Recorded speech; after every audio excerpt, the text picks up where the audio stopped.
is unique amongst permanent comedy venues in that they have, since day one, had an agenda about not just promoting comedy, but comedy that has something to say. So, you know, they've always put a priority on acts who can make people think as well as laugh. Um, that has always been what I've done as a comedian. And over the last 30 years, it hasn't always been easy to do material about politics. Well, a lot of it hasn't been particularly funny. But we've given it our best shot over the time, and there've been a number of monthly topical political shows hosted by the venue over the years.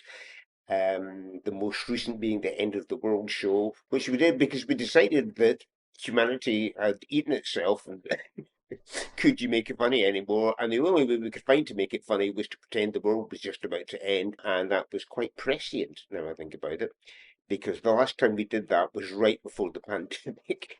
For me personally, the most exciting year politically was 2014, when the Stand hosted a number of events every single month in the lead up to the independence referendum. While the core members of the team in that show were all very much supporting of the Yes campaign, we did give a platform to people of all opinions and none. So people who supported the don't know side, they were given a platform as well. We may have been on the losing side in the referendum, but we definitely had all the best jokes. I think what makes the Stand have this unique blend of political and social commentary running alongside its comedy comes from its very founders, which is Tommy Shepherd and Jay Mackay, who themselves have been very active in politics as well as being big fans of comedy before they actually launched this whole enterprise. So it was the perfect marrying of their two passions, and they passed those passions on to a lot of people who came through this venue, and they attracted people to the venue, such as myself, with similar passions to them. And the list of, you know, top level political comedians who performed this stage is it reads like the cast of some best left wing comics in the country, like Mark Towlis, John Oliver, who of course has gone on to have a stellar career in the States, and Des Altsman, to name but three. I was attracted to the Stand because they have a track record of promoting political comedy, and over the years I've been doing stand up, which is like over 3 decades now.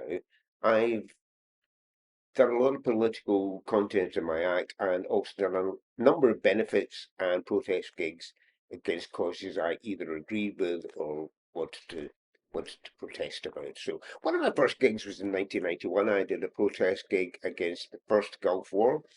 In 2003, I did a number of gigs protesting against the second Gulf War, which was really convenient because I had all this material from 12 years previously that I just kind of changed the names and stuff.